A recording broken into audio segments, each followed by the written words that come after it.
President Trump on Friday insisted he did not know about the June 2016 Trump Tower meeting where Russians promised to offer damaging information on Democratic presidential nominee Hillary Clinton, denying a CNN report that his former personal attorney Michael Cohen says he did.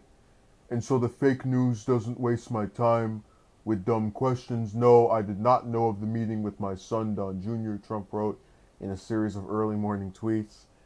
Trump accused Cohen of making up the claim to get himself out of legal trouble from a federal investigation into his business practices, including his ownership of taxi medallions in New York City. Sounds to me like someone is trying to make up stories in order to get himself out of an unrelated jam. Taxi cabs, maybe, the president added without referring to Cohen by name. So, it is another story of comments made by Trump that are exclusive to him. You know, really, I find myself having to agree with him or at least co-sign on the ridiculousness. I guess my way of thinking is this. The campaign probably had shady practices on both sides, um, as we know with the Democratic primary and also with this meeting over here. But it happened, and unless finding out more things about it causes us to go back a year and a half into the past and suddenly have Hillary become president instead, or just some, switch up the election, I don't see the purpose of it.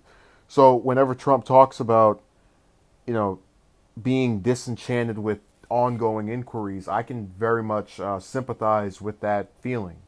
Um, and I hate the fact that it really feels as though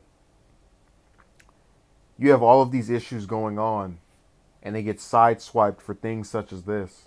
And the closest thing I can find salvageable out of this story is Trump's comments. You know, sometimes I do giggle and laugh and go hee hee hee and all that other nonsense, but it's really scary and disturbing that this is causing us to deviate from the major problems afflicting the U.S. and also what's being done by the administration at this point. Um, what I find so comedic is the fact that we live in a society, as I've mentioned before, where the average person can't afford $1,000 emergency, and all the news can talk about is Trump's meetings and Stormy and all this other nonsense. Really, it's this story, the election meddling rather, and the affair that every time I hear it, it's go another chapter of it. And I asked him, well, if it's so bothersome, why would you cover it or talk about it further? Well, it's to say that you need to recognize what stories are having an impact on society and which ones aren't. Other than making all of us get a giggle out of whatever ridiculous comment that Trump leaves to respond back to equally ridiculous news stories, I don't see the overall benefit that we have from this. You get a little cheap chuckle, which you could get if Trump talked about anything else, and that's it. The closest I can salvage out of this story was that was the thing about Cohen and the taxi medallions rather. I was unfamiliar with that, but that's only because I haven't paid as much attention to the story for the fact that I thought it was irrelevant. I thought, who cares about what Cohen's legal practices were? It just all screamed irrelevant to me, but that's something that I can at least take away from the story and go, oh, that's what I learned today.